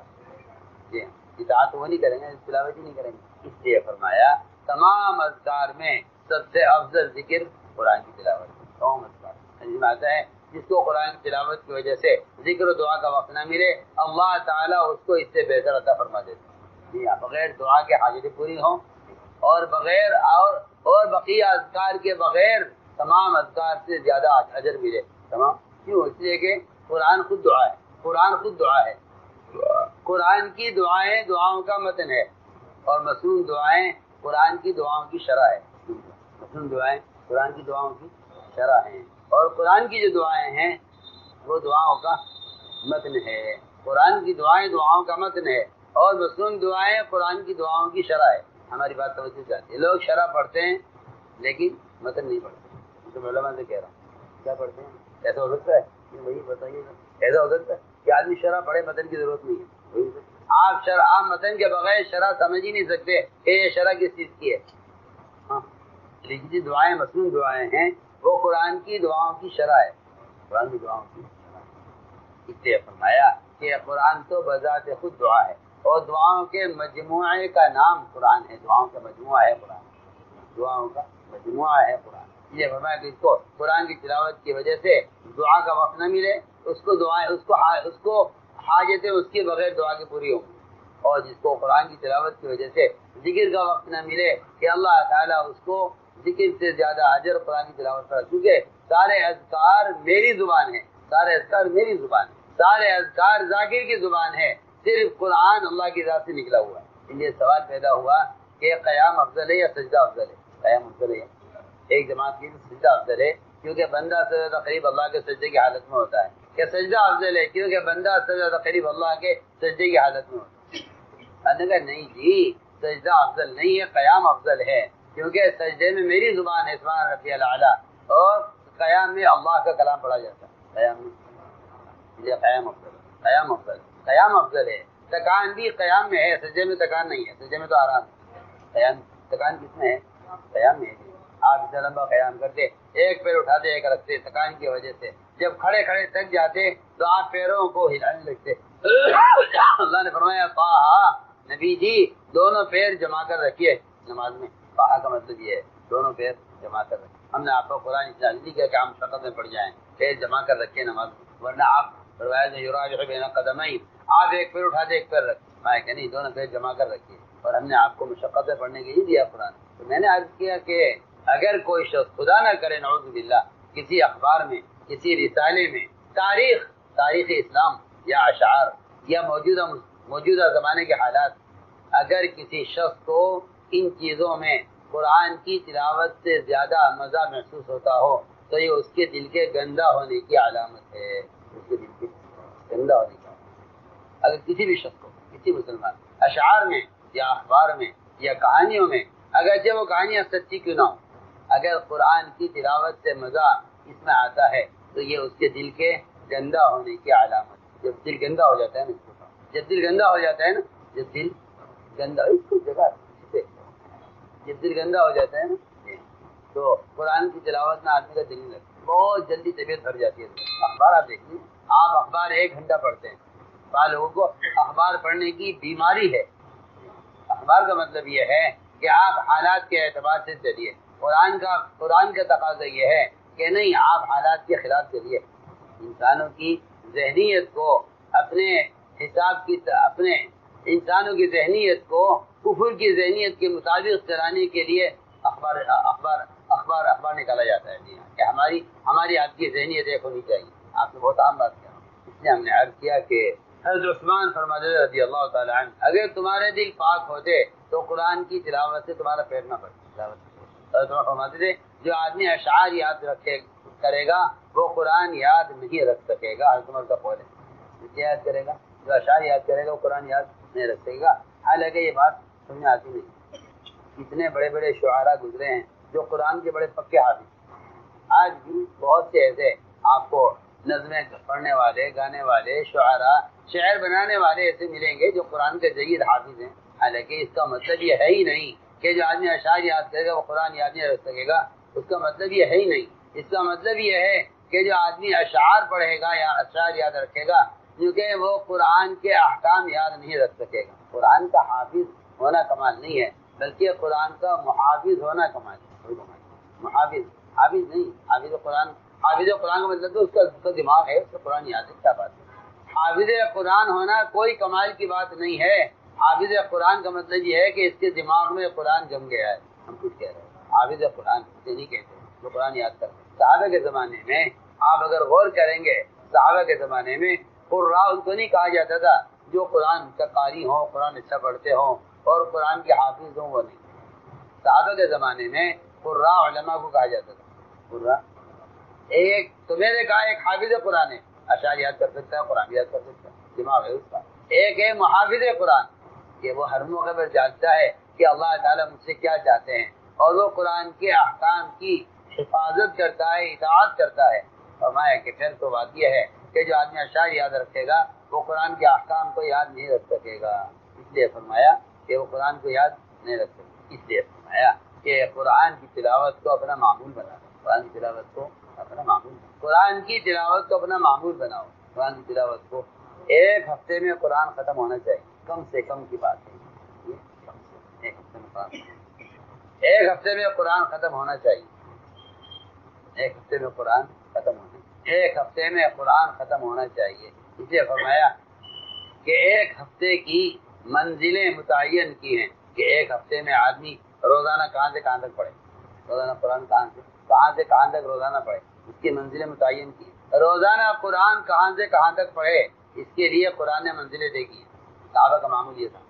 صحابہ کا معمول یہ تھا کہ کہاں سے کہاں تک آج پڑھیں, کہاں سے کہاں تک کل پڑھیں, کہاں سے کہاں تک پرسوں پڑھیں. اس طرح پورے ہفتے کے لیے قرآن کی منزلیں طے ہیں. اور ان منزلوں کو یاد رکھنے کے لیے بڑا آسان راستہ بتایا. ہر سورت کا پہلا حرف, بلکہ ہر سورت کا پہلا حرف بتا دیا کہ کہاں سے کہاں تک آپ پڑھیں گے. اور اس سورت کا پہلا حرف اور اس کے حروف اگر جمع کیے جائیں تو اس کا مطلب بنتا ہے میرے منہ کا شوق. میرے منہ کا شوق. میں عرض کرتا ہوں, ہر آدمی کے منہ کا شوق ہوتا ہے. کوئی کسی کے منہ کا شوق ہوتا ہے گٹکا چبانا, کسی کے منہ کا شوق ہوتا ہے چنگم چبانا, کسی کے منہ کا شوق ہوتا ہے بیڑی اور سگریٹ پینا, کسی کے زبان کا شوق ہوتا ہے گنگنانا یا گانے گانا. یہ سب کے اپنے منہ کے شوق ہوتے ہیں. ہر ایک اپنے منہ کا شوق ہوتا ہے. لیکن جو کہیں کہ مومن کے منہ کا شوق اور اس کی زبان کی حرکت. بعض بیچارے پان چباتے رہتے ہیں, ایک ختم ہوا دوسرا رکھ لیا. تو میں کہتا ہوں یہ پان چبانا یہ تو جگالی ہے, اور جگالی جانور کرتے ہیں. جانور جگالی کرتا ہے. آپ بھینس کو دیکھ لیں, بکری کو دیکھ لیں, بیل کو دیکھ لیں, گائے, سب جگالی کرتے ہیں. یہ اپنے پیٹ کے اندر سے ایک مادہ نکالتے ہیں منہ میں اور اس کو گھماتے رہتے ہیں, اس کو نگل لیتے ہیں, پھر اسی کو منہ میں لے جاتے ہیں, اس کو گھماتے رہتے ہیں. ان کو جگالی کہتے ہیں. کیا کہتے ہیں؟ یہ جگالی جو مسلمان انسان کرتا ہے یہ جانور پنا ہے, حیوانیت ہے. کہ منہ میں کوئی چیز رہے چبانے کے لیے, یہ ان کو ضرورت پڑتی ہے جن کی زبان اللہ کے ذکر سے تر نہیں رہتی. وہ اپنی زبان کو پان سے تر رکھنا چاہتے ہیں. 700 پان حدیث میں ہے کہ زبان اللہ کے ذکر سے تر رہے. کیا مطلب تر رہنے کا مطلب یہ ہے کہ تمہارا منہ اور تمہاری زبان وہ اللہ کے ذکر میں مشغول رہے. کہ تیری زبان اللہ کے ذکر سے تر رہے. تر رہنے کا مطلب ہی یہی ہے کہ حرکت میں رہے. مگر جنہیں اللہ کے ذکر سے شوق نہیں ہے وہ جانوروں کی طرح جگالی کے ذریعے اپنے منہ کو تر رکھنا چاہتے ہیں. کوئی پان کے ذریعے, کوئی کہیں کے ذریعے. ہاں لوگ کہتے ہیں منہ سوکھ رہا ہے, ہاں کچھ ہے نہیں منہ ڈالنے. اور بیچارے جو خالی بیٹھے ہیں وہ کہتے ہیں ہم بور ہو رہے. حالانکہ مومن بور نہیں ہو سکتا, کافر بور ہو سکتا ہے. مومن بور نہیں ہو سکتا. اس کے پاس تو اس کا بہترین ہم نشین وہ علم ہے اور بہترین ساتھی اس کا ذکر ہے. مومن بور نہیں ہو سکتا. مومن بور نہیں ہو سکتا نا, کیونکہ اس کے پاس تو ہر وقت ذکر ہے. مومن کے پاس مومن بور نہیں ہو سکتا. تو میں نے عرض کیا کہ یہ فرمایا گیا فمی بشوق. فم کہتے منہ کو, فم کہتے ہیں منہ کو, فم کہتے ہیں عربی میں. فمی میرا منہ. آگے فرمایا بشوق. فمی بشوق. یہ قرآن کی منزلیں یاد رکھنے کا سب سے بہترین ذریعہ ہے. اور اس کا ترجمہ یہ بن گیا فمی بشوق, میرے منہ کا شوق. میں نے عرض کیا نا ہر ایک کے منہ کا کوئی شوق ہوتا ہے. مومن کے منہ کا شوق وہ قرآن کی تلاوت. فمی بشوق. فا سے سورہ فاتحہ, یہاں سے آپ پڑھنے شروع کی. فا سے سورہ فاتحہ. میم سے سورہ مائدہ. فاتحہ سے پڑھیے مائدہ تک. فاتحہ سے پڑھیے مائدہ تک. مائدہ سے پڑھیے سورہ یونس تک. آگے یہ آ گئی فمی. فاتحہ سے پڑھیے مائدہ تک. مائدہ سے پڑھیے سورہ یونس تک. سورہ یونس سے پڑھیے سورہ بنی اسرائیل تک. سورہ بنی اسرائیل سے پڑھیے سورہ شعراء تک. سورہ شعراء سے پڑھیے سورہ وصافات تک. سورہ وصافات سے پڑھیے سورہ قاف تک. سورہ قاف سے پڑھیے سورہ ناس. بتائیے کیا بنا؟ میرے منہ کا شوق. سارا قرآن ہو گیا اس ایک لفظ میں, میرے منہ کا شوق. فا سے فاتحہ, میم سے مائدہ, یا سے سورہ یونس, با سے بنی اسرائیل, شعراء, وصافات, وقاف سے لے کے ناس تک قرآن. تو میں نے اس لیے یاد کیا ہے کہ آپ ذکر پر غور کیجئے بہت. یہ ذکر کیا ہے؟ جہاں آدمی کوئی عمل نہیں کر سکتا بیت الخلاء میں، آپ کو بیت الخلاء کی دعا بھی باہر ہی پڑھنی پڑے گی، اندر نہیں پڑھ سکتے، اندر نہیں پڑھ سکتے. اگر بیت الخلاء میں پیشاب کرتے کے دوران پیشاب شروع کر دیا آپ نے، اس دوران یہ خیال آیا کہ میں رخ بیت اللہ کی طرف ہو رہا ہے یا پیٹھ بیت اللہ کی طرف ہو رہی ہے، اور پیشاب اس وقت روک کر درمیان میں آپ نے رخ پھیر لیں، علماء نے لکھا ہے بیت الخلاء کے اندر کے اس عمل پر جس سے اللہ یاد آئے آپ کو کہ بیت اللہ کی رخ ہو رہا ہے، اللہ پچھلے گناہ سارے معاف کر دیتے ہیں. حالانکہ یہ کسی عمل کا وقت نہیں ہے. یہاں آپ زبان سے دعا بھی نہیں پڑھ سکتے، لیکن اگر آپ کو یہاں کیا یاد آیا؟ اللہ یاد آئے. کیوں؟ کہ میرا رخ ہو رہا ہے بیت اللہ کی طرف یا پیٹھ ہو رہی ہے بیت اللہ کی طرف، اور آپ اسی وقت خیال کے ساتھ ساتھ گھوم جائیں. میں لکھا ہے اللہ اس آپ کے بیت الخلاء کے اندر کے اس عمل پر اللہ پچھلے سارے گناہ معاف کر دیتے ہیں. تو میرے دوستو عزیزو، ساری بات کا خلاصہ یہ ہوا ہے کہ اللہ کو یاد رکھنا ذکر ہے. اللہ کو یاد کرنا ذکر ہے. یاد کرنا یاد رکھنے کے لیے ہے. یاد کرنا یاد رکھنے کے لیے ہے. یاد کرنا صرف یاد کرنے کے لیے نہیں ہے کہ تھوڑی دیر ہم نے اللہ کو یاد کیا، پھر زیادہ دیر 10 منٹ میں آپ کی تصویرات ہو گئی. سوال اس بات کا ہے 24 گھنٹے کیسے گزرے؟ سوال دو نمازیں پڑھنے کا نہیں ہے، سوال دو نمازوں کے درمیان کا وقت کیسا گزرا.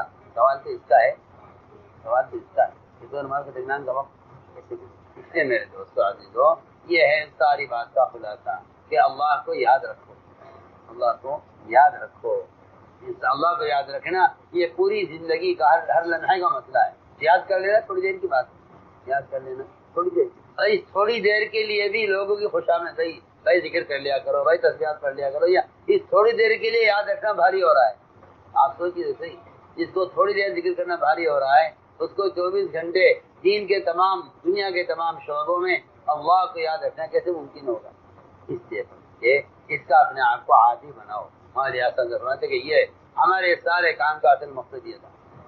اس لیے آدمی کے خود اللہ کے احکام کو یاد رکھنے پر آنے کے لیے دوسروں کو احکام یاد دلانا ضروری ہے. اس لیے سب باتیں ہم آپ سے کہہ رہے ہیں، آپ کو برا نہ لگے، حقیقت یہی ہے کہ خود ذکر کر لینا ذکر کے کمال کے لیے کافی نہیں ہے، اور خود ذکر کر لینا اپنی ذات سے یہ دلوں کے جلا کے لیے اور ایمان کی زیادتی کے لیے کافی نہیں ہے. ہماری بات ہوتی ہے میں تو ذکر کرتا ہوں اور میں تلاوت بھی کرتا ہوں، کہ نہیں، یہ کافی نہیں ہے. آپ کے دل کا جلا اور آپ کے ایمان کی زیادتی اس پر موقوف ہے کہ آپ دوسروں کو اللہ کی یاد دلائیں. یہ قرآن یہ نہیں کہہ رہا ہے کہ جو اللہ کا ذکر کرتے ہیں ان کے دلوں کے جلا ہوتا ہے، نہیں. قرآن یہ کہہ رہا ہے اذا ذکر اللہ وجلت قلوبہم. اذا ذکر اللہ، جب اللہ کی یاد دلائی جاتی ہے دوسروں کو تو اس سے اپنے دل کا جلا ہوتا ہے. اور جب اللہ کی آیتیں دوسروں کو تلاوت کر کے سنائی جاتی، دوسروں پر تلاوت کر کے کی جاتی ہیں، دوسروں پر تلاوت کی جاتی ہیں اور دوسروں کو سنائی جاتی ہیں، تو اس سے ایمان میں زیادتی ہوتی ہے. آپ پڑھیے قرآن، علماء سے کہہ رہا ہوں اذا ذکر اللہ نہیں کہہ رہے، اذا ذکر اللہ. اذا ذکر اللہ، جب یاد دلائی جاتی ہے لوگوں کو اللہ کی تو دل دہل جاتے ہیں. آپ دیکھیے صحابہ نے بادشاہ کے محل میں اللہ لا الہ الا اللہ کہا، ان کے اس کے بالا خانے ہلنے لگے، سر چیز ہلنے لگی. اس روایت پر غور کر لیجیے آپ، اگر آپ کے بات سمجھ میں نہ آئے تو. اگر یہ بات ہماری آپ کی سمجھ میں نہیں آ رہی ہے تو آپ اس پر غور کر لیجیے. صحابی نے کہا لا الہ الا اللہ تو اس کے سارا محل اور اس کا محل کے ساری چیزیں سب ہلنے لگی، جو اس کے قلعے کے تنگورے اوپر نکلے ہوئے تھے سب ہلنے لگی. ارے کیا ہو رہا ہے. تو بادشاہ نے سوال کیا نا صحابی سے کہ یہ تو اپنے گھر میں ذکر کرتے تمہارے گھر ہلتے ہیں؟ ہمارا گھر تو آج تک نہیں ہلا. صحابی جواب دے رہے ہیں ہم تو اپنے گھر میں روزانہ ذکر کرتے ہیں، ہمارا گھر ذکر سے کبھی نہیں ہلا، صرف آج ہل رہا ہے ہمارے یہاں. تو آپ اس سے فیصلہ کر لیجئے کہ جب اس کلمے کی دعوت کو وہاں لے کر جایا گیا تو سارا قلعہ اس کے ہلنے لگا. اور صحابی خود انکار کر رہے ہیں کہ جب ہم اپنا انفرادی ذکر کرتے ہیں تو ہمارا ذکر کبھی ہلے نہیں. ہاں اس سے معلوم ہوتا ہے کہ ان کے قلعے ہل گئے جب ان کو اللہ کی یاد دلائی گئی. وہاں جب کلمہ دعوت میں آیا تو ان کے قلعے ہل گئے. اور یہاں بادشاہ پوچھ رہا صحابی سے جب اپنے گھر میں ذکر کرتے ہو تمہارے گھر ہلتے ہیں؟ لگا ہمارے گھر تو آج تک نہیں ہلے. یعنی روایت میں کیوں نہیں صحیح روایت ہم یاد کریں کہ دلوں کا جلا اور ایمان کا کمال دوسروں کو اللہ کی یاد دلانے میں ہے. اس سے صاف بات ہے. معروف و نہی منکر یہ دونوں فعل آدمی کا خود اپنی ذات کے لیے ہیں. ہر آدمی کے اپنے ایمان کی تکمیل اس میں ہے کہ دوسروں کو ایمان پر آمادہ کرے. ہر آدمی کے اپنے ایمان کا کمال اس میں ہے کہ دوسروں کو معروفات پر آمادہ کرے. ہم ذکر کو لے کر پھرنا اس لیے جاتے ہیں، علم کو لے کر پھرنا اس لیے جاتے ہیں کہ پھرے بغیر تذکیر نہیں ہوگی. پھرے بغیر کوئی ذریعہ آپ لا ہی نہیں سکتے. میں اللہ کی قسم کھا کر کہہ سکتا ہوں، آپ کو رواجی شکلوں نے صحابہ کے طریقوں سے غافل کر دیا ہے. ورنہ میں اللہ کی قسم کہتا ہوں کہ تذکیر کا آپ کوئی کہیں سے ثبوت لے آئیے کہ انسان کے علاوہ تذکیر کا کوئی ذریعہ ہو سکتا ہے. انبیاء کی بعثت تذکیر کے لیے ہے، وہ سب بشر ہیں، سب بشر. ان کے بعد امت کے ذمہ دعوت کا کام، تذکیر کا کام انسان کے ذمہ ہے بذات خود. کوئی تحریر اللہ کی قسم تذکیر کے لیے نہ کافی ہے، نہ مؤثر ہے، نہ اس سے ذمہ داری ادا ہو سکتی ہے. ساتھ ساتھ آپ کو سمجھ میں آئی یا نہ آئے یہ کوئی پرواہ کی بات نہیں. آپ کو ساتھ سمجھ نہیں آتی کہ آپ کی تو یہ آپ کی کم عقلی ہے، آپ کی تنگ نظری ہے اور کیا. ورنہ قرآن صاحب کہتا ہے کہ نفع صرف تذکیر میں ہے. ذکر آپ خود یاد دلائیے، اس لیے کہ تذکیر آپ کا یاد دلانے میں نفع ہے. ذکر فإن الذکر، کیونکہ آپ کے خود خود تذکیر میں مجاہدہ ہے. تحریر سے تذکیر میں کوئی مجاہدہ نہیں. مجاہدہ قلم کا کوئی مجاہدہ ہے؟ سوچیے تو صحیح، قلم کا کوئی مجاہدہ ہے؟ آپ گھر بیٹھے تحریر لکھ کر تقسیم کرا دیں، یہ کوئی مجاہدہ ہے؟ مجاہدہ قلم میں نہیں ہے، مجاہدہ قدم میں ہے. مجاہدہ قدم میں مجاہدہ. آپ قدم اٹھائیے. آپ کو گرمی سردی، آپ کو ناگواریاں، آپ کی دعوت کا رد کرنا، آپ کو گالیاں پڑھنا، یہ تو سب نبی کے طریقے دعوت میں ہے. آپ اگر رواجی طریقے دین کی اشاعت کے لے آئیں، اس میں نبی کی لائن کی کوئی اذیت نہیں. نبی کی لائن کی کوئی اذیت نہیں تو دعوے سے کہہ سکتا ہوں. کسی کے پاس جواب ہو تو دعوے. اس لیے تحریر میں کوئی اثر نہیں ہے جب تک تحریک نہ ہو، تذکیر نہ ہو. کیا نہ ہو؟ تحریک اور تحریر میں کوئی اثر. جس طرح میں آپ کا خط پھاڑا، ملک جو پھٹا ہے وہ صرف تحریر پھٹنے سے نہیں پھٹا ہے. ملک کے پھٹنے کی جو وجہ ہوئی ہے وہ صحابہ کا اس تحریر کو لے کر جانا ہوا ہے. وہ چیزیں میں کیا کہہ رہا ہوں، کہاں جا رہا ہے شیطان؟ عجیب آدمی ہے، اس کو ادب نہیں آتا مجلس کا، اور تم میں سے کوئی ہے بھی نہیں ہاتھ توڑ کے بٹھا لے. جی سنیے میں کیا کہہ رہا ہوں. تذکیر مؤثر نہیں ہے اگر مسلمان اس کو بذات خود نہیں کرتا. کوئی ذریعہ تذکیر کا نہیں ہے سوائے کوئی ذریعہ تذکیر کا. آپ خود یاد دلائیں جا کر تو اتمام حجت ہوا ہے، اور اتمام حجت پر اللہ کی طرف سے مدد کا وعدہ ہے. تو میرے دوستو، یہ ساری نقل و حرکت اس کے لیے ہے. ساری نقل و حرکت اس ذکر کا بڑا حصہ یہ ہے. تذکر آپ لوگوں کو دین کی بات یاد دلائیں، یہ نہیں کہ آپ تحریر لکھ کے بھیج دیں تاکہ اس کو یاد آ جائیں. آج کے لوگ بیچارے شکایت کرتے ہیں کہ جی ہم نے تو آپ کو پیغام بھیجا تھا، اور آپ بتاتے تھے ہم نے پیغام دیکھا نہیں. دیا پیغام بھیجتے ہیں نا تو بڑا نقصان ہو جاتا ہے. آپ ہمیں بتائیے کیوں نہیں؟ ہمیں تو آپ کو پیغام بھیج دیا تھا کہ آپ ہمیں ایک فون کر دیتے، ہمیں آ کے بتا دیتے. ہمیں تو پیغام دیکھا ہی نہیں. آپ تو ان پیغامات سے غافل ہیں. امت کا بہت بڑا طبقہ وہ ہے جو دین سے، علم سے، فرائض سے بالکل ناواقف ہے، اور آپ کتاب چھاپ کر یہ سمجھ رہے ہیں کہ میں نے سب کے پاس دین پہنچا دیا ہے. دین پہنچ گیا کچھ نہیں. آپ کی خام خیالی ہے یہ، آپ کی خام خیالی.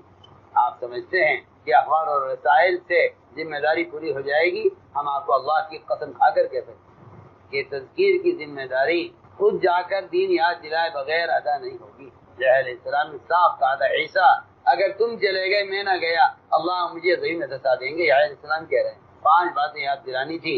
بیت المقدس میں بنی اسرائیل کو جمع کر کے تاخیر کا اندیشہ ہوا تو عیسیٰ علیہ السلام نے یاد دلایا کہ یحییٰ تمہیں اللہ نے حکم دیا تھا، یہ پورا نہیں ہوا میں کر دوں.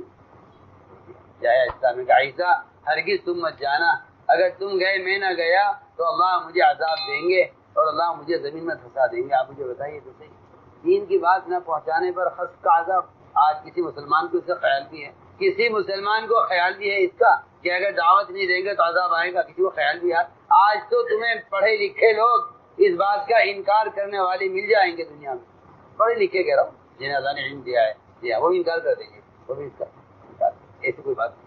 اگر یہ کہا جائے آج کہ دعوت نہ دینا اللہ کے عذاب کو بلانا ہے تو اچھے پڑھے لکھے لوگ انکار کر دیں گے. نہیں یہ تبلیغ والے ایسی باتیں کرتے ہیں، غلو کرتے ہیں. اس کا نام غلو رکھا ہے کیونکہ بیچاروں کو نہ قرآن کی خبر ہے نہ حدیث کی خبر ہے. اور یہاں قتال کا کوئی ذکر نہیں. آپ میری بات پر توجہ دیں، یہاں قتال کا کوئی ذکر نہیں ہے. پوری حدیث میں مسجد میں بنی اسرائیل کو جمع کر کے 5 باتیں پہنچانے کا حکم تھا. اللہ کے ساتھ شرک نہ کریں، نماز قائم کریں، زکوٰۃ ادا کریں، رمضان کا روزہ رکھیں، اللہ کا ذکر کریں۔ 5 باتیں جنہیں پہنچانے کا یحییٰ علیہ السلام کو اللہ نے حکم دیا تھا، اس میں دیر ہو گئی، کوئی وجہ ہوئی۔ عیسیٰ السلام نے کہا آپ نہیں جا رہے تو میں چلا جاتا ہوں، میں نہیں ہرگز مت جانا، اگر تم چلے گئے، تم نے یہ کام کیا، میں نے نہ کیا تو اللہ مجھے عظیم دسائیں گے، اللہ مجھے عذاب دیں گے۔ ترمذی شریف کی روایت ہے۔ وہاں تو متبادل نبی متبادل ہو رہے ہیں، تبھی بات ہو رہی ہے۔ آج کل کے جاہل قسم کے لوگ ان موبائل جن کی باتیں پہنچانے کو تب یہ سمجھ رہے ہیں، میں حیران ہوں کیا ہو رہا ہے۔ جو یہ عزم کرو کہ یاد دلانا ہمارے ذمہ ہے، اللہ کو یاد کرنا بھی ہمارے ذمہ ہے، اور دوسروں کو اللہ کی یاد دلانا بھی ہمارے ذمہ ہے۔ یہ دو باتیں، ذکر اور تذکیر، ذکر اور تذکیر، خود اللہ کو یاد رکھنا اور دوسروں کو اللہ کی یاد دلانا۔ ذکر اور تذکیر یہ اس امت کی ذمہ داری، اللہ کو یاد رکھنا اور دوسروں کو اللہ کی یاد، اس کی اجازت فرماؤ، نہیں کرو، قدم اٹھاؤ۔ علماء سب سے پہلے اس کے لیے پہل کریں، جو سال کے لیے آئے ہیں علماء سال پیش کریں، جو علماء سال لگا چکے ہیں دوسرے سال